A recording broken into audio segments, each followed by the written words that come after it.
നന്നായി പഠിച്ചിട്ടും നന്നായിട്ട് റിവിഷൻ ചെയ്തിട്ടും എന്തുകൊണ്ടാണ് പ്രിലിംസ് എക്സാം വളരെ ടഫായി മാറുന്നത് അല്ലെങ്കിൽ പ്രിലിംസ് എക്സാമിൽ പരാജയപ്പെടുന്നതെന്ന് പലരും ചിന്തിച്ചിട്ടുണ്ടാവും. ഈ ഒരു വിഷയമാണ് നമ്മൾ ഈ ഒരു വീഡിയോയിൽ അഡ്രസ്സ് ചെയ്യാൻ വേണ്ടി പോകുന്നത്. അതും ഒരു എക്സാമ്പിളോട് കൂടിയിട്ട് നമ്മൾ മനസ്സിലാക്കാൻ വേണ്ടി പോകണം. ഈ ഒരു ചാനൽ നിങ്ങൾ ആദ്യമായിട്ടാണെങ്കിൽ നിങ്ങൾ ചാനൽ സബ്സ്ക്രൈബ് ചെയ്യാൻ വേണ്ടി ശ്രമിക്കുക. സിവിൽ സർവീസ് എക്സാമുമായി ബന്ധപ്പെട്ട ഒരുപാട് ഇൻസൈറ്റുകൾ നിങ്ങൾക്ക് ഈ ഒരു ചാനലിലൂടെ ലഭിക്കുന്നതാണ്. അപ്പോൾ നമ്മൾ ഒരു എക്സാമ്പിൾ വെച്ചിട്ടാണ് മനസ്സിലാക്കാൻ വേണ്ടി പോകുന്നത്. ഈ വർഷം 2024 പ്രിലിംസിന് ചോദിച്ച ഒരു ചോദ്യം. അപ്പോൾ അതിന് വേണ്ടിയിട്ട് നമ്മൾ ആദ്യം ആ കൺസെപ്റ്റ് മനസ്സിലാക്കണം. അപ്പം ഞാൻ ആദ്യം ക്ലാസ് എടുത്ത് തരാൻ വേണ്ടി പോവാണ്. Government of India act 1935. ഈ ഒരു ക്ലാസിന്റെ അടിസ്ഥാനത്തിൽ ഒരു ചോദ്യം ഇപ്രാവശ്യം പ്രിലിംസിന് ചോദിച്ചിട്ടുണ്ടായിരുന്നു. അപ്പോൾ ആ ചോദ്യം നമ്മൾ സോൾവ് ചെയ്യാൻ വേണ്ടി നോക്കുവാണ്. അപ്പോൾ നിങ്ങൾ ഈ ഒരു ക്ലാസ് പൂർണ്ണമായിട്ടും ഈ ഒരു വീഡിയോ പൂർണ്ണമായിട്ടും കാണാൻ വേണ്ടി ശ്രമിക്കുക. കൃത്യമായിട്ട് അവസാനം വരെ നിങ്ങൾ കണ്ട് മനസ്സിലാക്കുകയാണെങ്കിൽ എന്താണ് നിങ്ങളുടെ പ്രിപ്പറേഷനിൽ നിങ്ങൾ നേരിടുന്ന ചാലഞ്ച് എന്ന് വളരെ വ്യക്തമായിട്ട് നിങ്ങൾക്ക് മനസ്സിലാക്കാൻ വേണ്ടി പറ്റും. അപ്പോൾ ആദ്യം ഈ ഗവൺമെന്റ് ഓഫ് ഇന്ത്യ ആക്ട് 1935 കൃത്യമായിട്ട് മനസ്സിലാക്കാൻ വേണ്ടി ശ്രമിക്കുക. അതിനുശേഷം ചോദ്യം അറ്റൻഡ് ചെയ്യാൻ വേണ്ടി ശ്രമിക്കുക. അപ്പം നിങ്ങൾക്ക് മനസ്സിലാവും എന്താണ് നിങ്ങൾ നേരിടുന്ന പ്രശ്നം എന്നുള്ളത്. അപ്പോൾ ഗവൺമെന്റ് ഓഫ് ഇന്ത്യ ആക്ട് 1935 കുറിച്ചാണ് നമ്മൾ പഠിക്കാൻ വേണ്ടി പോകുന്നത്. ആക്ച്വലി ബ്രിട്ടീഷുകാർ ഇന്ത്യയിൽ ഒരുപാട് നിയമങ്ങൾ കൊണ്ടുവന്നിട്ടുണ്ടായിരുന്നു. അതിൻ്റെ ഏറ്റവും അവസാനത്തെ എന്ന് പറയാൻ വളരെ പ്രധാനപ്പെട്ട ഒരു നിയമമാണ് 1935 ഗവൺമെന്റ് ഓഫ് ഇന്ത്യ ആക്ട് എന്ന് പറയുന്നതായിട്ടുള്ളത്. അപ്പോൾ ഇന്ത്യക്ക് ഭരണഘടന കൊണ്ടുവരുന്നതിൻ്റെ ഭാഗമായിട്ട് 1919 ആദ്യമായിട്ട് ഒരു നിയമം കൊണ്ടുവരുന്നതായിട്ടുള്ളത്. എന്നാൽ പിന്നീട് അതിൽ ഒരുപാട് മാറ്റങ്ങളൊക്കെ വരുത്തിയിട്ടാണ്, അതിൽ വലിയ പ്രതിഷേധമൊക്കെ ഉണ്ടായിരുന്നു, അതിൽ ഒരുപാട് മാറ്റങ്ങൾ വരുത്തിയിട്ടാണ് രണ്ടാമത്തെ ഭരണഘടന എന്ന രീതിയിൽ 1935 ഗവൺമെന്റ് ഓഫ് ഇന്ത്യ ആക്ട് കൊണ്ടുവരുന്നതായിട്ടുള്ളത്. അതുകൊണ്ടാണ് ഇതിനെ ഒരു സെക്കൻഡ് മൈൽ സ്റ്റോൺ എന്ന രീതിയിൽ വിളിക്കുന്നതായിട്ടുള്ളത്. അപ്പോൾ ഇന്ത്യയിൽ കംപ്ലീറ്റ്ലി റെസ്പോൺസിബിൾ ആയിട്ടുള്ള ഒരു ഗവൺമെന്റ്, ബ്രിട്ടീഷുകാരുടെ നിയന്ത്രണം പരമാവധി കുറച്ചുകൊണ്ട് ഇന്ത്യക്കാരുടെ നേതൃത്വത്തിൽ കംപ്ലീറ്റ്ലി റെസ്പോൺസിബിൾ ആയിട്ടുള്ള ഒരു ഗവൺമെന്റ് കൊണ്ടുവരിക എന്നുള്ളതായിരുന്നു ഇതിന്റെ ഉദ്ദേശമായിട്ടുള്ളത്. അതുകൊണ്ട് തന്നെ ഇത് വളരെ ലെങ്തി ആയിട്ടുള്ള വളരെ ഡീറ്റെയിൽഡ് ആയിട്ടുള്ള ഒരു ഡോക്യുമെന്റ് ആയിരുന്നു. ഏകദേശം 321 സെക്ഷൻസും 10 ഷെഡ്യൂളുകളും ഒക്കെയാണ് ഈ ആക്ട് ഉണ്ടായിരുന്നത്. അപ്പോൾ ഈ ഒരു ആക്ടിന്റെ പ്രധാനപ്പെട്ട ഉദ്ദേശം എന്ന് വെച്ചാൽ ഇന്ത്യയിൽ ഒരു ഓൾ ഇന്ത്യ ഫെഡറേഷൻ രൂപീകരിക്കുക എന്നുള്ളതായിരുന്നു. അപ്പോൾ എന്താ ഈ ഫെഡറേഷൻ എന്ന് പറഞ്ഞു കഴിഞ്ഞാൽ, ഫെഡറേഷൻ എന്ന് വെച്ചാൽ ഇപ്പോൾ അമേരിക്കയുടെ കാര്യം നോക്കുകയാണെങ്കിൽ America, United States of America എന്ന് പറയുന്നത് അല്ലേ, അമേരിക്ക ഒരു ഫെഡറൽ കൺട്രിയാണ്. അമേരിക്ക ഒരു ഫെഡറൽ കൺട്രി എന്ന് വെച്ചാൽ അമേരിക്കയിൽ 50ഓളം സംസ്ഥാനങ്ങളുണ്ട്. 50ഓളം ഈ സ്റ്റേറ്റ്സിനെ എല്ലാം ചേർത്ത് നിർത്തിക്കൊണ്ടാണ് അവർ ഒരു രാജ്യമായിട്ട് രൂപീകരിച്ചിട്ടുള്ളത്. അപ്പോൾ വ്യത്യസ്ത സ്റ്റേറ്റുകളെ ഒന്നിച്ച് ചേർത്ത് നിർത്തിക്കൊണ്ടാണ് അവരൊരു ഫെഡറേഷൻ രൂപീകരിച്ചിട്ടുള്ളത്. ബ്രിട്ടീഷുകാരുടെ സമയത്ത്, അതായത് 1935 ഇന്ത്യയുടെ അവസ്ഥയും ഇതുപോലെ തന്നെ കുറച്ച് ഏരിയാസ് ബ്രിട്ടീഷുകാരുടെ കയ്യിലുണ്ടായിരുന്നു. അതിനെയാണ് ബ്രിട്ടീഷുകാരുടെ കയ്യിലുള്ള പ്രൊവിൻസസ് എന്ന് വിളിക്കുന്നതായിട്ടുള്ളത്. അതേസമയത്ത് കുറച്ച് സ്ഥലങ്ങൾ പ്രിൻസ്ലി സ്റ്റേറ്റ്സ് ആയിരുന്നു, അതായത് നാട്ടുരാജ്യങ്ങളായിട്ടുണ്ടായിരുന്നു. അപ്പോൾ ഇതിനെല്ലാം ചേർത്ത് നിർത്തിക്കൊണ്ട് അവരെല്ലാം ചേർത്ത് നിർത്തിക്കൊണ്ട് ഒരു ഓൾ ഇന്ത്യ ഫെഡറേഷൻ ക്രിയേറ്റ് ചെയ്യുക എന്നുള്ളതായിരുന്നു ഈ ഒരു ആക്ടിന്റെ പ്രധാനപ്പെട്ട ഉദ്ദേശം. അപ്പോൾ ഇതിൽ ആരൊക്കെ ഭാഗമാണ്? ബ്രിട്ടീഷുകാരുടെ നിയന്ത്രണത്തിലുള്ള ബ്രിട്ടീഷ് പ്രൊവിൻസസ് ഭാഗമാണ്, അതുപോലെ തന്നെ നാട്ടുരാജ്യങ്ങളായിട്ടുള്ള പ്രിൻസ്ലി സ്റ്റേറ്റ്സും. അപ്പോൾ ഇവരെല്ലാവരും ഒന്നിച്ചു ചേർന്നിട്ട് ഒരു സിംഗിൾ രാജ്യമായിട്ട് മാറുക, ഒരു മൊത്തത്തിൽ ചേർന്നുകൊണ്ട് ഒരു ഫെഡറേഷനായി മാറുക എന്നുള്ളതാണ്, ഒറ്റ സിസ്റ്റം ഫോളോ ചെയ്യുന്ന ഒരു ഫെഡറേഷനായിട്ട് മാറുക എന്നുള്ളതായിരുന്നു ഈ ഒരു ആക്ടിന്റെ ഉദ്ദേശമായിട്ടുള്ളത്.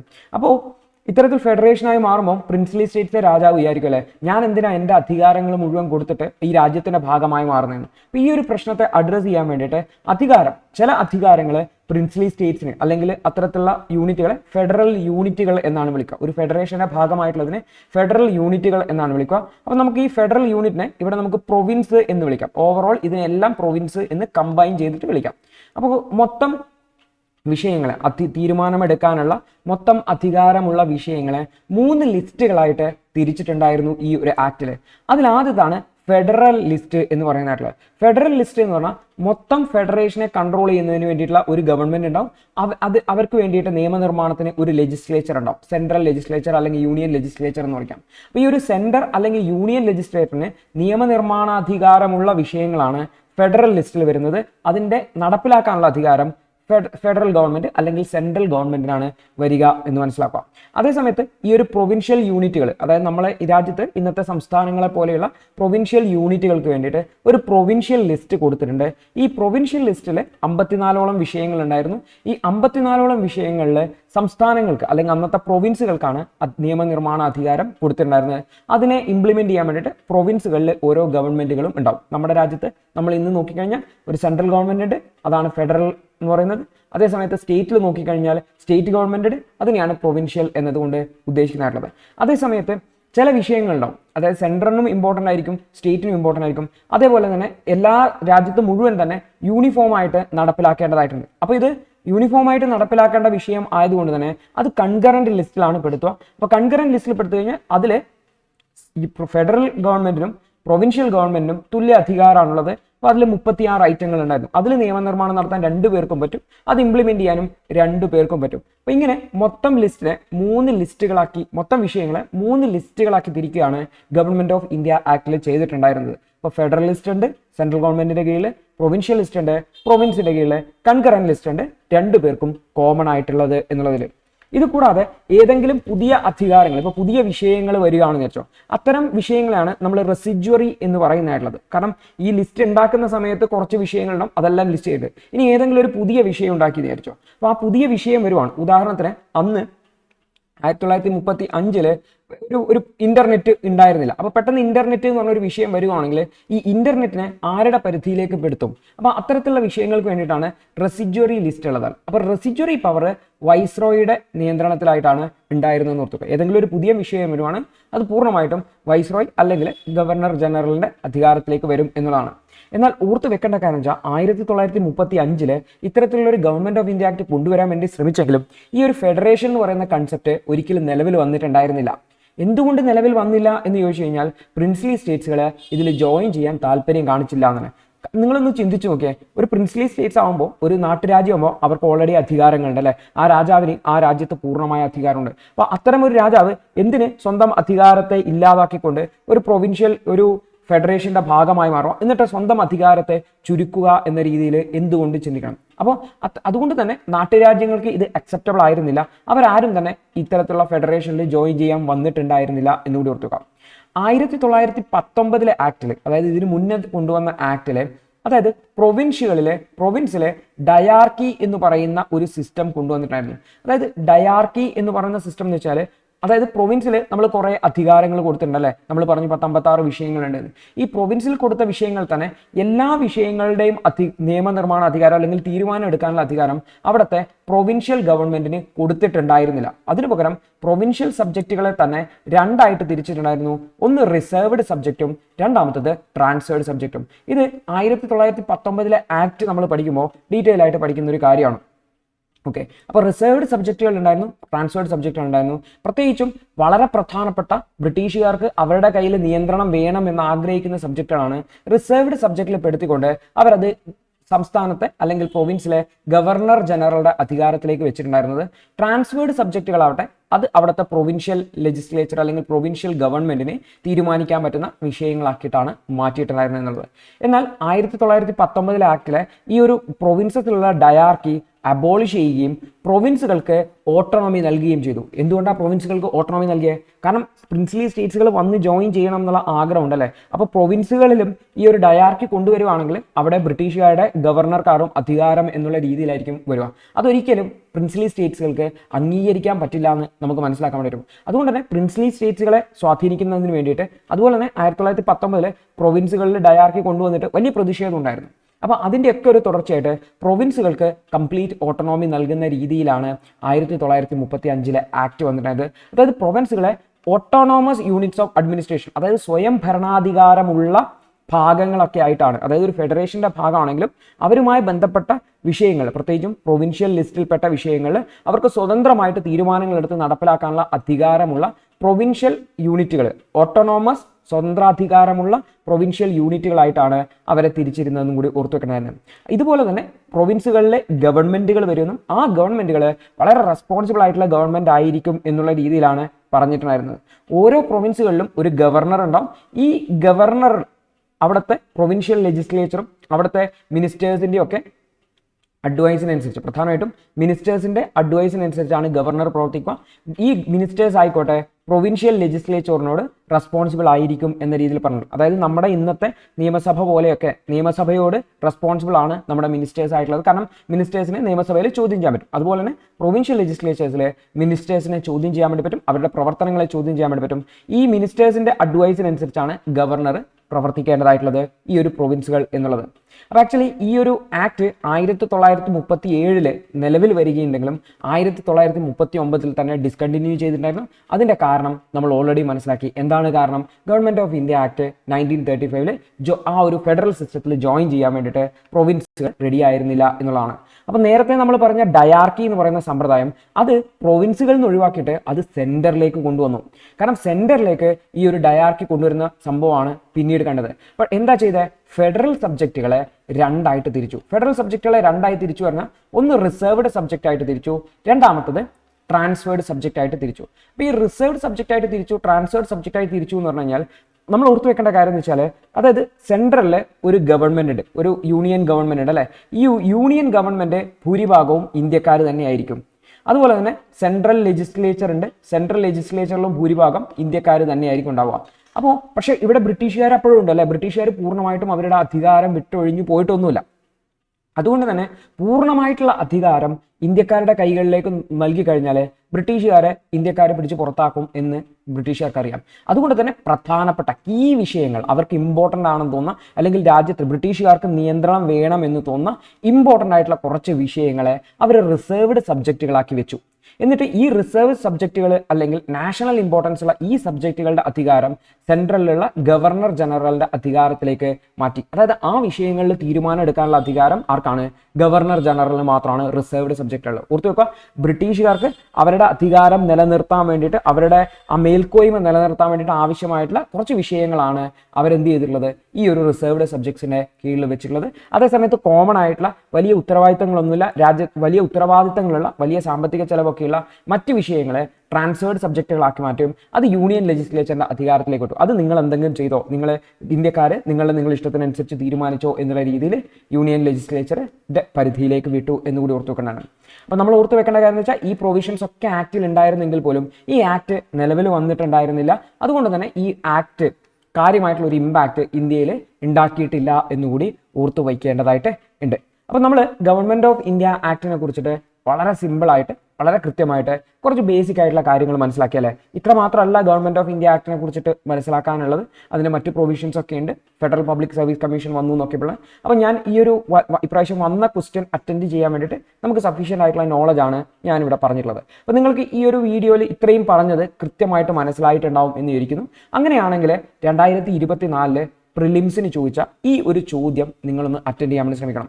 ഞാനിവിടെ ചോദ്യം വെച്ചിട്ടുണ്ട്. അപ്പോൾ നിങ്ങൾ ചെയ്യേണ്ട കാര്യം എന്ന് വെച്ചാൽ വീഡിയോ ഒന്ന് പോസ് ചെയ്യുക, എന്നിട്ട് ഈ ചോദ്യം പൂർണ്ണമായിട്ടും വായിച്ചു നോക്കുക, എന്നിട്ട് നിങ്ങൾ ഈ ചോദ്യത്തെ അറ്റൻഡ് ചെയ്യാൻ വേണ്ടി ശ്രമിക്കുക. പോസ് വീഡിയോ, ഈ ചോദ്യം വായിക്കുക, ഈ ചോദ്യത്തെ അറ്റൻഡ് ചെയ്യാൻ വേണ്ടി ശ്രമിക്കുക. ഓർത്തു വെക്കേണ്ട കാര്യം, ഈ ചോദ്യം അറ്റൻഡ് ചെയ്യാൻ വേണ്ടിയിട്ട് സഫീഷ്യൻ്റ് ആയിട്ടുള്ള എല്ലാ നോളജും ഈ ഒരു ക്ലാസ്സിൽ ഞാൻ പറഞ്ഞിട്ടുണ്ട്. അപ്പോൾ നിങ്ങൾ അറ്റൻഡ് ചെയ്യാൻ വേണ്ടി ശ്രമിക്കുക. അപ്പോൾ നിങ്ങൾ ഈ ഒരു വീഡിയോ പോസ് ചെയ്തു, അറ്റൻഡ് ചെയ്തു, താഴെ കമൻറ്റിൽ നിങ്ങൾ എന്ത് ചെയ്തിട്ടുണ്ട്? നിങ്ങളുടെ ഉത്തരം ടൈപ്പ് ചെയ്തിട്ടുണ്ട് എന്ന് വിചാരിക്കുന്നു. ഇനി നമുക്കിതിൻ്റെ ഡിസ്കഷനിലേക്ക് കടക്കാം.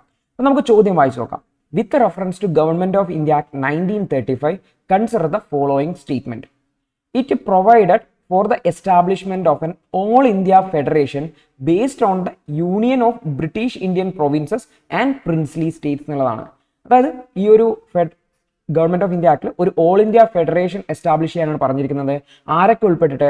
ബ്രിട്ടീഷ് ഇന്ത്യൻ പ്രൊവിൻസസ് ഉൾപ്പെട്ടിട്ടും പ്രിൻസ്ലി സ്റ്റേറ്റ്സ് ഉൾപ്പെട്ടിട്ടും. അപ്പോൾ നമ്മൾ already government of India act 1935 പഠിച്ചപ്പോൾ നമ്മൾ മനസ്സിലാക്കി ബ്രിട്ടീഷ് പ്രൊവിൻസസും പ്രിൻസ്ലി സ്റ്റേറ്റ്സും ചേർന്നുകൊണ്ടാണ് ഓൾ ഇന്ത്യ ഫെഡറേഷൻ എസ്റ്റാബ്ലിഷ് ചെയ്യാൻ വേണ്ടിയിട്ട് പ്രപ്പോസ് ചെയ്തിട്ടുള്ളത്. ഈ സ്റ്റേറ്റ്മെന്റ് ശരിയാണെന്ന് നമുക്ക് മനസ്സിലായി. അടുത്തത്, defence, foreign affairs were kept under the control of federal legislature എന്നാണ് പറഞ്ഞിരിക്കുന്നത്. അപ്പോൾ defence, foreign affairs were kept under the control of federal legislature. ഈ സ്റ്റേറ്റ്മെന്റ് വായിക്കുമ്പോൾ ഈ സ്റ്റേറ്റ്മെന്റ് നമ്മൾ ക്ലാസ്സിൽ പഠിച്ചിട്ടില്ല. അപ്പോൾ നിങ്ങൾക്ക് ഓപ്ഷൻസ് നോക്കി കഴിഞ്ഞാൽ which of the following are correct എന്നുള്ളതാണ്. എന്തായാലും ഒന്ന് കറക്റ്റ് ആണെന്നറിയാം. അതുകൊണ്ട് തന്നെ നെയ്തർ 1 nor 2 നമുക്ക് എലിമിനേറ്റ് ചെയ്യാം, 2 ഓൺലി എലിമിനേറ്റ് ചെയ്യാം. നമ്മളൊരു 50-50 ചാൻസിലേക്ക് എത്തിയിട്ടുണ്ട് അല്ലേ. ഒന്നാമത്തെ സ്റ്റേറ്റ്മെന്റ് എന്തായാലും ശരിയാണെന്നറിയാം. സോ എ ആയിരിക്കും അല്ലെങ്കിൽ സി ആയിരിക്കും ഉത്തരം. ഇവിടെയാണ് പല ആൾക്കാരും തെറ്റിക്കുന്ന കാര്യം. ചില ആൾക്കാർ സെക്കൻഡ് സ്റ്റേറ്റ്മെന്റ് ശരിയാണെന്ന് പറയും. കാരണം ഡിഫൻസ്, ഫോറിൻ അഫയേഴ്സ് എന്തായാലും സെൻട്രൽ ഗവൺമെന്റിന്റെ കയ്യിലായിരിക്കും. അതുകൊണ്ട് തന്നെ സെക്കൻഡ് സ്റ്റേറ്റ്മെന്റ് ശരിയായിരിക്കും എന്നുള്ള രീതിയിൽ ഇത് ചിലപ്പോൾ മാർക്ക് ചെയ്തിട്ട് ബോത്ത് 1 and 2 മാർക്ക് ചെയ്തിട്ടുണ്ടാവും. ഓർത്തു വെക്കുക, നിങ്ങൾ തെറ്റി.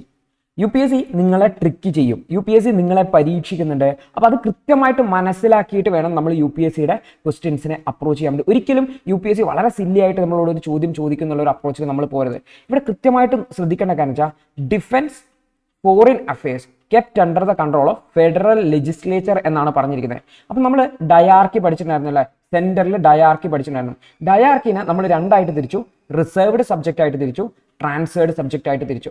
അപ്പോൾ ഈ റിസർവ്ഡ് സബ്ജക്റ്റിൽ തന്നെ ട്രാൻസ്ഫേർഡ് സബ്ജക്റ്റ് മാത്രമാണ് സെൻട്രൽ ലെജിസ്ലേച്ചറിന്റെ കീഴിലേക്ക് പോകുന്നുണ്ടായിരുന്നത്, അല്ലെങ്കിൽ ഫെഡറൽ ലെജിസ്ലേച്ചറിന്റെ കീഴിലേക്ക് പോകുന്നുണ്ടായിരുന്നത്.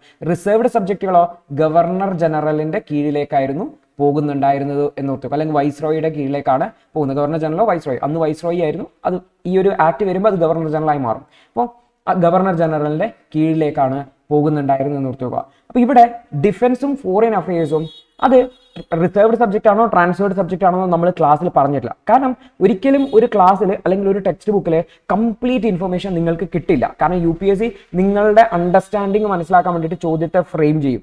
അതുകൊണ്ട് തന്നെ നമ്മൾ ഒരിക്കലും ട്രാൻസ്ഫേർഡ് സബ്ജക്റ്റിലുള്ള ലിസ്റ്റുകൾ ഇത്രയൊക്കെയാണ്, റിസർവ്ഡിലുള്ളത് ഇത്രയൊക്കെയാണെന്ന് ഒരിക്കലും പഠിച്ചു വെക്കില്ല. മറിച്ച് നിങ്ങൾ ഈ ഒരു വിഷയം നന്നായിട്ട് മനസ്സിലാക്കിയിട്ടുണ്ടെങ്കിൽ, ഈ പറഞ്ഞ ക്ലാസ് കൃത്യമായിട്ട് മനസ്സിലാക്കിയിട്ടുണ്ടെങ്കിൽ, നിങ്ങൾ ആ ഒരു എക്സാം ഹാളിൽ ഈ സ്റ്റേറ്റ്മെന്റ് വായിച്ച് നിങ്ങൾ അതിനെ ഇന്റർപ്രറ്റ് ചെയ്തിട്ട് വേണം ഉത്തരത്തിലേക്ക് എത്താൻ വേണ്ടിയിട്ട്. എന്താ, അതായത് സെന്റർ എന്ന് പറയുമ്പോൾ തന്നെ ഡയാർക്കി ആണെന്ന് ഓർമ്മ വരണം. ഡയാർക്കിയിൽ തന്നെ റിസർവ്ഡ് സബ്ജക്റ്റ് ഉണ്ട്, ട്രാൻസ്ഫേർഡ് സബ്ജക്റ്റ് ഉണ്ട്. ട്രാൻസ്ഫേർഡ് സബ്ജക്റ്റ് ആണ് സെൻട്രൽ ലെജിസ്ലേച്ചറിന്റെ കീഴിലേക്ക് വരുന്നത്. അപ്പോൾ നമ്മൾ ചെക്ക് ചെയ്യേണ്ട കാര്യം ഡിഫൻസും ഫോറിൻ അഫയേഴ്സും ഒരു ട്രാൻസ്ഫേർഡ് സബ്ജക്റ്റ് ആവാനാണോ സാധ്യത കൂടുതൽ, ഒരു റിസർവ്ഡ് സബ്ജക്റ്റ് ആണോ ആവാൻ സാധ്യത കൂടുതലെന്ന് ഓർത്തു വെക്കുക. റിസർവ്ഡ് സബ്ജക്റ്റ് എന്ന് പറഞ്ഞാൽ എന്താ, ബ്രിട്ടീഷുകാർക്ക് അവരുടെ അധികാരം നിലനിർത്താൻ വേണ്ടിയിട്ട് അത്യാവശ്യമായിട്ടുള്ള സംഭവമാണ്. ഓർത്തു വെക്കുക, ഡിഫൻസ്, ആർമി, മിലിറ്ററി, നേവി, ഇത് ബ്രിട്ടീഷുകാർ നമ്മുടെ ഇന്ത്യക്കാരുടെ കൈകളിലേക്ക് നൽകാനാണോ സാധ്യത കൂടുതൽ, അല്ല ബ്രിട്ടീഷുകാരുടെ അവരുടെ കൈകളിലേക്ക് കീപ്പ് ചെയ്യാനാണോ സാധ്യത കൂടുതൽ? ഫോറിൻ അഫയേഴ്സ്, വിദേശ രാജ്യങ്ങളുമായി ബന്ധപ്പെട്ട ബന്ധം, അത് ഇന്ത്യക്കാരുടെ കൈകളിൽ കീപ്പ് ചെയ്യാനാണോ ആഗ്രഹിക്കുക, അല്ല ബ്രിട്ടീഷുകാരുടെ കയ്യിലാണോ കീപ്പ് ചെയ്യാൻ ആഗ്രഹിക്കുക? രണ്ടും നോക്കിക്കഴിഞ്ഞാൽ ഒരു രാജ്യം കൺട്രോൾ ചെയ്യാൻ വേണ്ടിയിട്ട് വളരെ അത്യാവശ്യമായിട്ടുള്ള രണ്ട് സംഭവങ്ങളാണല്ലേ. ഉദാഹരണത്തിന് ഡിഫൻസ് ഇന്ത്യക്കാരുടെ കൈകളിലേക്ക് കൊടുത്തു എന്ന് വിചാരിച്ചു നോക്കിയാൽ ഉടനെ തന്നെ ഇന്ത്യൻ ഗവൺമെന്റ് എന്താക്കും, ആ ഡിഫൻസിനെ ഉപയോഗിച്ചുകൊണ്ട് ബ്രിട്ടീഷുകാരെ ഇവിടെ നിന്ന് തുരത്താൻ വേണ്ടി ശ്രമിക്കും. അല്ലെങ്കിൽ ഫോറിൻ അഫയേഴ്സ് ഇന്ത്യക്കാരുടെ കയ്യിലേക്ക് കൊടുത്തു നോക്കുക, വേറെ ഏതെങ്കിലും ഒരു രാജ്യമായിട്ട് നമ്മൾ ടൈപ്പ് ഉണ്ടാക്കിയിട്ട് നമ്മൾ ബ്രിട്ടീഷുകാരെ ഇവിടെ നിന്ന് തുരത്താൻ വേണ്ടി നോക്കും. അപ്പോൾ ഓർത്തു വെക്കേണ്ട കാര്യം വെച്ചാൽ simple logic by simple knowledge നമുക്ക് പറയാൻ പറ്റും, ഡിഫൻസും ഫോറിൻ അഫയേഴ്സും ഒരിക്കലും ബ്രിട്ടീഷുകാർ ട്രാൻസ്ഫേർഡ് സബ്ജക്റ്റിൽ കൊടുക്കില്ല. സോ ഇത് റിസർവ്ഡ് സബ്ജക്റ്റിലാവാനാണ് സാധ്യത കൂടുതൽ. സോ അതൊരിക്കലും ഫെഡറൽ ലെജിസ്ലേച്ചറിന്റെ അധികാരത്തിലേക്ക് വരില്ല. Second statement is wrong. അപ്പോൾ ഒന്നാമത്തെ ഉത്തരമാണ് ശരി. അപ്പോൾ ഇവിടെ നിങ്ങൾ ചിലപ്പോൾ ബോത്ത് 1 and 2 മാർക്ക് ചെയ്തിട്ടുണ്ടാവും പല ആൾക്കാർ, ചില ആൾക്കാർ ഓൺലി 1 മാർക്ക് ചെയ്യണം, ചില ആൾക്കാർ മറ്റ് ആൻസേഴ്സ് മാർക്ക് ചെയ്യണം. അപ്പോൾ ഇവിടെ ഓർത്ത് വെക്കേണ്ട കാര്യം എന്ന് പറഞ്ഞു കഴിഞ്ഞാൽ UPSCയിൽ നമുക്ക് വരുന്ന ചോദ്യങ്ങൾ നമ്മുടെ അണ്ടർസ്റ്റാൻഡിങ്ങിനെ ചെക്ക് ചെയ്യാൻ വേണ്ടിയിട്ടാണ്. എല്ലാ വർഷവും UPSCയിൽ ഹിസ്റ്റോറിക്കൽ ബാക്ക്ഗ്രൗണ്ടിൽ നിന്ന് UPSC ചോദ്യം ചോദിക്കാറുണ്ട്. ഹിസ്റ്റോറിക്കൽ ബാക്ക്ഗ്രൗണ്ട് എല്ലാ വർഷവും ഒരു ചോദ്യം ഉണ്ടാവും. അപ്പോൾ ഓർത്ത് വെക്കേണ്ട കാര്യം എന്ന് വെച്ച് കഴിഞ്ഞാൽ എല്ലാ വർഷവും UPSC ചോദ്യം ചോദിക്കുന്നുണ്ട്. ഗവൺമെന്റ് ഓഫ് ഇന്ത്യ ആക്ട് നിങ്ങൾ കൃത്യമായിട്ട് പഠിച്ചിട്ടാണ് ഈ ഒരു എക്സാമിന് അറ്റൻഡ് ചെയ്യാൻ വന്നിട്ടുണ്ടാവുക. എന്നിട്ടും അതിൽ നിന്ന് വന്ന ഒരു ചോദ്യം നിങ്ങൾക്ക് അറ്റൻഡ് ചെയ്യാൻ പറ്റുന്നില്ല എന്ന് പറഞ്ഞു കഴിഞ്ഞാൽ നിങ്ങൾക്ക് ഉണ്ടാവുന്ന ബുദ്ധിമുട്ട് മനസ്സിലാക്കേണ്ടതാണ്. അപ്പോൾ ഇത് ഗവൺമെന്റ് ഓഫ് ഇന്ത്യ ആക്ടിന്റെ മാത്രം കേസല്ല, പല ടോപ്പിക്കുകളിലും നിങ്ങൾ നന്നായിട്ട് റിവിഷൻ ചെയ്ത് വന്നാലും ഇത്തരം ചോദ്യങ്ങൾ വരുന്ന സമയത്ത് നിങ്ങൾ ബുദ്ധിമുട്ടും. കാരണം നിങ്ങളുടെ അണ്ടർസ്റ്റാൻഡിങ്ങിൽ വരുന്ന പ്രശ്നമാണ് ഇതിന്റെ കാരണം എന്നുകൂടി ഓർത്ത് വെക്കേണ്ടതായി. അതുപോലെ തന്നെ ചാടിക്കേറി ഉത്തരം മാർക്ക് ചെയ്യുന്ന പ്രശ്നങ്ങളും എന്നുള്ളത്. അപ്പൊ നമുക്ക് എന്താണ് പ്രശ്നം എന്ന് മനസ്സിലായല്ലേ? അപ്പൊ നിങ്ങൾക്കറിയണം എങ്ങനെയാണ് ഈ പ്രശ്നത്തിന് സൊല്യൂഷൻ കണ്ടെത്തേണ്ടതെന്നുള്ളത്. അതെ, നാളെ അടുത്ത പ്രിലിംസിന് പോകുമ്പോൾ ഇതേപോലെ ആവർത്തിക്കാതിരിക്കാൻ എന്ത് ചെയ്യണം എന്നുള്ളത്. ചെയ്യേണ്ടത് ഒരു കാര്യമാണ്, അടുത്തൊരു കാര്യം കൂടെ മനസ്സിലാക്കണം. അതായത് ഇതേ topic reserved subject, transferred subject എല്ലാ വർഷവും ഞാൻ ചോദിക്കാറുണ്ട്. 2022 1919 ആക്ടുമായി ബന്ധപ്പെട്ട് UPSC ഓൾറെഡി ചോദിച്ചിട്ടുണ്ട്. അന്ന് ഏതൊക്കെയാണ് റിസർവ്ഡ് സബ്ജക്റ്റ് ആയിട്ട് വരിക എന്നുള്ളതാണ് ഇവിടെ ചോദിച്ചിട്ടുള്ളത്. അപ്പൊ ഇതിൽ നോക്കിക്കഴിഞ്ഞാൽ ജസ്റ്റിസ്, കോടതിയുമായി ബന്ധപ്പെട്ട വിഷയങ്ങൾ ബ്രിട്ടീഷുകാർ കൊടുക്കൂല. കോടതിയുമായി ബന്ധപ്പെട്ടത് എന്തായാലും ബ്രിട്ടീഷുകാർ അവരുടെ കയ്യിൽ വെക്കും. അടുത്തത് ലോക്കൽ സെൽഫ് ഗവൺമെന്റ്, അതായത് ലോക്കൽ സെൽഫ് ഗവൺമെന്റിന് പഞ്ചായത്തുമായി ബന്ധപ്പെട്ട വിഷയങ്ങളാണ്. പഞ്ചായത്തുമായി ബന്ധപ്പെട്ട വിഷയങ്ങൾ എന്ന് പറഞ്ഞാൽ ക്ലീനിങ് ചെയ്യുക, അല്ലെങ്കിൽ ചെറിയ അവിടുത്തെ അടിസ്ഥാന സൗകര്യ വികസനം ചെയ്യുക, ഇതെല്ലാം വലിയ ഇമ്പോർട്ടൻ്റ് ഉള്ള വിഷയമല്ല, ഇത് കൊടുത്തിട്ടുണ്ടാവില്ല. ലാൻഡ് റവന്യൂ, നികുതി പിരിക്കുക എന്ന് പറയുന്നത് ബ്രിട്ടീഷുകാർ ലോക്കൽ ഗവൺമെന്റിന് കൊടുക്കുക, പ്രൊവിൻഷ്യൽ ഗവൺമെന്റിന് കൊടുക്കുക, ബ്രിട്ടീഷുകാരുടെ കയ്യിൽ വെക്കുക. പൈസയാണ്, ബ്രിട്ടീഷുകാർ അതിന് വേണ്ടിയിട്ടാണ് ഇവിടെ വന്നിരിക്കുന്നത്, അത് കൊടുക്കൂല. പോലീസിനെ ഒരിക്കലും കൊടുക്കൂല. അപ്പോൾ പോലീസും ബ്രിട്ടീഷുകാരുടെ കയ്യിൽ. സോ റിസർവ്ഡ് സബ്ജക്ട് ഏതൊക്കെയാ? 1, 3 and 4 സി ആണ് ഉത്തരം. അപ്പൊ ഇത് സിമ്പിൾ ലോജിക്കാണ് 2019 ചോദിച്ചിട്ടുണ്ടായിരുന്നു. 2019 ഈ ഒരു പ്രീവിയസ് ക്വസ്റ്റ്യൻ നിങ്ങൾ ചെയ്തിട്ടുണ്ടെങ്കിൽ ഈ ചോദ്യം നിങ്ങൾക്ക് വലിയ ബുദ്ധിമുട്ടുണ്ടാവില്ല. ബട്ട് നമ്മൾ വളരെ ശ്രദ്ധയോടെ അപ്രോച്ച് ചെയ്യണം എന്നുള്ളൊരു കാര്യം മാത്രമേ ഉള്ളൂ. ഇപ്പോൾ 2-3 കാര്യങ്ങൾ നിങ്ങൾക്ക് മനസ്സിലായി. പ്രീവിയസ് ക്വസ്റ്റ്യൻ ചെയ്യേണ്ടത് വളരെ ഇമ്പോർട്ടൻ്റ് ആണ്. നന്നായിട്ട് കൺസെപ്റ്റ് മനസ്സിലാക്കുക വളരെ ഇമ്പോർട്ടൻ്റ് ആണ്. അതുപോലെ തന്നെ ഇത്തരം ചോദ്യങ്ങൾ പ്രാക്ടീസ് ചെയ്യണം. അപ്പോൾ ഇങ്ങനെയുള്ള പ്രശ്നങ്ങളെ അഡ്രസ്സ് ചെയ്യാൻ വേണ്ടിയിട്ട് അല്ലെങ്കിൽ പ്രിലിംസിനെ നിങ്ങൾക്ക് നന്നായിട്ട് ശ്രദ്ധയോടെ അറ്റൻഡ് ചെയ്യണമെന്നുണ്ടെങ്കിൽ ആദ്യം ചെയ്യേണ്ട കാര്യം എന്ന് വെച്ചാൽ നന്നായിട്ട് കൺസെപ്റ്റ് മനസ്സിലാക്കുക എന്നുള്ളതാണ്. അതായത് ഓരോ കാര്യങ്ങൾ പഠിക്കുമ്പോഴും വെറുതെ റിസർവ്ഡ് ട്രാൻസ്ഫേർഡ് എന്ന് പഠിക്കുന്നതിനും എന്താണ് റിസർവ്ഡ് സബ്ജക്റ്റ്, എന്താണ് ബ്രിട്ടീഷുകാർ അങ്ങനെ കീപ്പ് ചെയ്യാൻ കാരണം, എന്താണ് ട്രാൻസ്ഫേർഡ് സബ്ജക്റ്റ്, എങ്ങനെയാണ് അത് കീപ്പ് ചെയ്യാൻ കാരണം എന്ന് നിങ്ങൾക്ക് മനസ്സിലായിട്ടുണ്ടെങ്കിൽ നിങ്ങൾക്ക് ഈ ഒരു ചോദ്യം അറ്റൻഡ് ചെയ്യാൻ വലിയ ബുദ്ധിമുട്ടാണില്ല. രണ്ടാമത്തത് UPSCയുടെ ചോദ്യങ്ങൾ, ഇത്തരത്തിലുള്ള ചോദ്യങ്ങൾ നന്നായിട്ട് പ്രാക്ടീസ് ചെയ്യുക എന്നുള്ളത് വളരെ വളരെ ക്രിട്ടിക്കലാണ്. നിങ്ങൾ പഠിച്ചത് കൊണ്ടോ റിവിഷൻ ചെയ്തുകൊണ്ടോ UPSCയുടെ പ്രിലിംസിൻ്റെ ചോദ്യങ്ങളെ നിങ്ങൾക്ക് അറ്റൻഡ് ചെയ്യാൻ പറ്റില്ല. അതിന് നല്ല ഹെവി പ്രാക്ടീസ് ആവശ്യമാണ് എന്നുള്ളതാണ്. മൂന്നാമത്താണ് പ്രീവിയസ് ഇയർ ക്വസ്റ്റ്യൻ സോൾവ് ചെയ്യുക എന്നുള്ളത്. കാരണം പല ടോപ്പിക്കുകളും UPSC റിപ്പീറ്റഡായി ചോദിച്ചുകൊണ്ടിരിക്കുന്നുണ്ട്, പ്രത്യേകിച്ചും പൊളിറ്റി പോലുള്ള സബ്ജക്റ്റുകൾ, എക്കണോമി പോലുള്ള സബ്ജക്റ്റുകൾ. അതുകൊണ്ട് തന്നെ നിങ്ങൾ എത്ര PYQ ചെയ്യുന്നോ, എത്ര ടൈംസ് ചെയ്യുന്നോ, അതെല്ലാം നിങ്ങളെ ഹെൽപ്പ് ചെയ്യും എന്നുള്ളതാണ് മനസ്സിലാക്കേണ്ടതായിട്ടുള്ളത്. അപ്പോൾ ഈ ഒരു കാര്യങ്ങൾ പ്രിപ്പയർ ചെയ്യാൻ വേണ്ടിയിട്ട് നിങ്ങൾക്ക് ലേണേഴ്സിൻ്റെ സപ്പോർട്ട് വേണമെങ്കിൽ, ഇത്തരത്തിലുള്ള ക്ലാസ്സുകൾ വേണമെങ്കിൽ ലേണേഴ്സിൻ്റെ അൺലിമിറ്റഡ് പ്രോഗ്രാം നിങ്ങൾക്ക് ജോയിൻ ചെയ്യാവുന്നതാണ്. മാസം വെറും 1749 രൂപയ്ക്ക് നിങ്ങൾക്ക് എല്ലാ വിഷയങ്ങളുടെയും ക്ലാസ്സുകൾ കണ്ട് കൺസെപ്റ്റ് ഓറിയൻറ്റഡ് ആയിട്ട് അത് മലയാളത്തിൽ മനസ്സിലാക്കി പഠിക്കാവുന്നതാണ്. ഇൻ കേസ് നിങ്ങൾക്ക് പ്രാക്ടീസ് മാത്രമേ വേണ്ടൂ, നിങ്ങൾക്ക് ക്ലാസ്സുകളുടെ ആവശ്യമില്ല എന്നുണ്ടെങ്കിൽ നിങ്ങൾക്ക് ലേണേഴ്സിൻ്റെ 1% ക്ലബ്ബിൽ ജോയിൻ ചെയ്യാവുന്നതാണ്. അതായത് ദിവസവും 15 പ്രിലിംസിൻ്റെ ക്വസ്റ്റ്യൻസ് ആണ് പ്രാക്ടീസ് ചെയ്യുക. 5 എണ്ണം സ്റ്റാറ്റിക് ആയിരിക്കും, എക്കണോമി അങ്ങനെയുള്ള ഓരോ സബ്ജക്റ്റുകളിൽ നിന്ന് 5 എണ്ണം ഡെയിലി കറണ്ട് അഫയേഴ്സ് എന്നുള്ള ചോദ്യങ്ങളായിരിക്കും, 5 എണ്ണം പ്രീവിയസ് ഇയർ ക്വസ്റ്റ്യൻസ്. അതും 300 ദിവസത്തേക്ക് ഉള്ള ഒരു പ്രോഗ്രാമാണ്. സോ ഒരു ദിവസം 15 എണ്ണം വെച്ചിട്ട് 300 ദിവസത്തേക്ക് ഏകദേശം 4500ഓളം PY questions, multiple choice questions practice ചെയ്തിട്ടായിരിക്കും നിങ്ങൾ UPSCയുടെ പ്രിലിംസിന് പോകുന്നത്. അപ്പോഴേക്കും നിങ്ങൾക്ക് ഇത്തരത്തിലുള്ള ചോദ്യങ്ങൾ പ്രാക്ടീസ് ചെയ്യുമ്പോൾ നിങ്ങൾക്ക് വേണ്ട ശ്രദ്ധ, നിങ്ങൾക്ക് വേണ്ട ലോജിക്ക്, ആലോചിക്കാനുള്ള കഴിവ് തുടങ്ങിയ കാര്യങ്ങളൊക്കെ ഓട്ടോമാറ്റിക്കലി വരും. നിങ്ങൾ അത്രയും ശ്രദ്ധയോട് കൂടിയിട്ടാണ് ഈ ഒരു multiple choice questions daily practice ചെയ്യുന്നത് എന്നുണ്ടെങ്കിൽ ഈ ഒരു പ്രോഗ്രാമിന് 1699 രൂപയാണ്. ഇതൊരു വൺ ടൈം ഫീ ആണ്. 2 വർഷമാണ് ഇതിൻ്റെ വാലിഡിറ്റി, 730 ദിവസത്തിലേക്ക്. അപ്പോൾ നിങ്ങൾക്ക് കൺസെപ്റ്റ് ഓറിയൻറ്റഡ് ആയിട്ടുള്ള ക്ലാസ്സുകൾ വേണമെങ്കിൽ അൺലിമിറ്റഡിൽ ജോയിൻ ചെയ്യാം. അതേ സമയത്ത് കൂടുതൽ പ്രാക്ടീസ് ചെയ്യണം. അതും ഇതിൽ 5 PYQ ഉണ്ട്. സോ 300 ദിവസം 5 PYQ വെച്ച് കഴിഞ്ഞാൽ 1500 PYQ ആയി. അതായത് 15 വർഷത്തെ ക്വസ്റ്റ്യൻസ്, പ്രീവിയസ് ഇയർ ക്വസ്റ്റ്യൻസ് ഓരോ ദിവസവും 5 എണ്ണം വെച്ചിട്ട് സോൾവ് ചെയ്യുന്നതാണ്. ഓർത്ത് വെക്കുക, നിങ്ങൾ പ്രിലിംസിന് പ്രിപ്പയർ ചെയ്യുന്നുണ്ട്, സീരിയസ് ആയിട്ടാണ് പ്രിപ്പയർ ചെയ്യുന്നുണ്ടെങ്കിൽ 2 കാര്യങ്ങൾ വളരെ വളരെ ഇമ്പോർട്ടൻ്റ് ആണ്. ഒന്ന്, നിങ്ങൾ മനസ്സിലാക്കുന്നത് കൺസെപ്റ്റ് ഓറിയൻറ്റഡ് ആയിട്ട് മനസ്സിലാക്കുക എന്നുള്ളതാണ്. രണ്ടാമത്തത് അത്യാവശ്യം നന്നായിട്ട് പ്രാക്ടീസ് ചെയ്തിട്ടുണ്ടാവണം എന്നുള്ളതാണ്. ഇത് രണ്ടും ഇല്ല എങ്കിൽ പ്രിലിംസിന് പോകുക എന്ന് പറഞ്ഞാൽ നമ്മൾ വെറുതെ വിജയിക്കും എന്നുള്ള പ്രതീക്ഷയിൽ മാത്രം പോകുന്നതാണ് എന്നുള്ളതാണ്. അപ്പോൾ ഈ ഒരു പ്രോഗ്രാമിൽ നിങ്ങൾ ഡയറക്റ്റ് ആയിട്ട് നിങ്ങൾക്ക് ലേണേഴ്സിൻ്റെ ആപ്പിൽ നിന്ന് പർച്ചേസ് ചെയ്യാവുന്നതാണ്. അപ്പോൾ ലേണേഴ്സിൻ്റെ ആപ്പിൽ നിന്ന് ഡയറക്റ്റ് പർച്ചേസ് ചെയ്യുമ്പോൾ നിങ്ങൾക്ക് ഇത്തരത്തിലുള്ള ഫീ നൽകേണ്ടതായിട്ട് വരും. അതേസമയത്ത് ലേണേഴ്സിൻ്റെ ഓഫീസിൽ കോൺടാക്ട് ചെയ്യുകയാണെങ്കിൽ നിങ്ങൾക്ക് ഇതിൽ ഡിസ്കൗണ്ടഡ് പ്രൈസിൽ നിങ്ങൾക്ക് ഈ ഒരു കോഴ്സുകളിൽ ജോയിൻ ചെയ്യാൻ വേണ്ടി പറ്റും. ലേണേഴ്സിനെ 7608902 എന്ന് പറയുന്ന നമ്പറിലും 8129762349 എന്ന് പറയുന്ന നമ്പറിലും ഓഫീസിലേക്ക് കോൺടാക്ട് ചെയ്യാവുന്നതാണ്.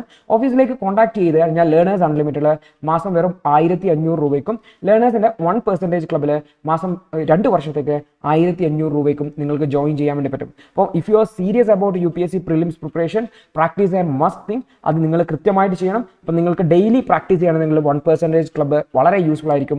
ലേണേഴ്സിൻ്റെ അൺലിമിറ്റഡ് പ്രോഗ്രാം കൺസെപ്റ്റ് ഓറിയൻറ്റഡ് ക്ലാസ്സുകൾക്ക് വളരെ യൂസ്ഫുൾ ആയിരിക്കും. അപ്പോൾ ഈ ഒരു പ്രോഗ്രാംസ് മാക്സിമം യൂട്ടിലൈസ് ചെയ്യാൻ വേണ്ടി ശ്രമിക്കുക. ഇൻ കേസ് നിങ്ങൾക്ക് മെന്റർഷിപ്പ് ഓറിയൻറ്റഡ് ആയിട്ട് പഠിക്കണം എന്നുണ്ടെങ്കിൽ നിങ്ങൾക്ക് ലേണേഴ്സിൻ്റെ ഓഫീസിലേക്ക് കോൺടാക്ട് ചെയ്യാവുന്നതാണ്. മെന്റർഷിപ്പ് റിലേറ്റഡ് ആയിട്ടുള്ള പ്രോഗ്രാമുകളുടെ ഡീറ്റെയിൽസ് നിങ്ങളുമായിട്ട് ഷെയർ ചെയ്യുന്നതാണ്. അപ്പോൾ ഈ ഒരു വീഡിയോ തീർച്ചയായിട്ടും യൂസ്ഫുൾ ആയിട്ടുണ്ടാവും എന്ന് വിചാരിക്കുന്നു. അപ്പോൾ പ്രിലിംസ് എക്സാമിന് പ്രിപ്പയർ ചെയ്യുമ്പോൾ നമ്മൾ ശ്രദ്ധിക്കേണ്ട കാര്യമാണ് ഇത്. കാരണം നമുക്ക് പഠിക്കാനുള്ള കണ്ടന്റ് നമുക്ക് സഫീഷ്യൻ്റ് ആയിട്ട് അവൈലബിൾ ആണ്. അത് കൃത്യമായിട്ട് മനസ്സിലാക്കുക, അത് വെച്ച് ക്വസ്റ്റ്യൻസ് സോൾവ് ചെയ്യാൻ പറ്റുക എന്നുള്ളതാണ് നമ്മൾ ഉറപ്പുവരുത്തേണ്ടത്. ഇത് നിങ്ങൾ കൃത്യമായി പഠിച്ച് മനസ്സിലാക്കി പ്രാക്ടീസ് ചെയ്തതിലൂടെ ഉറപ്പുവരുത്തുന്നെങ്കിൽ പ്രിലിംസ് എക്സാം നിങ്ങൾക്ക് ഒരിക്കലും ഒരു ബുദ്ധിമുട്ടാവുകയേയില്ല. അപ്പോൾ ഈ ഒരു വീഡിയോ ഇഷ്ടപ്പെട്ടുവെങ്കിൽ തീർച്ചയായിട്ടും ലൈക്ക് ചെയ്യുക, നിങ്ങളുടെ സുഹൃത്തുക്കളിലേക്ക് ഷെയർ ചെയ്യുക. അപ്പോൾ നമുക്ക് അടുത്തൊരു വീഡിയോയിൽ കാണാം. അതുവരെ good bye, all the best.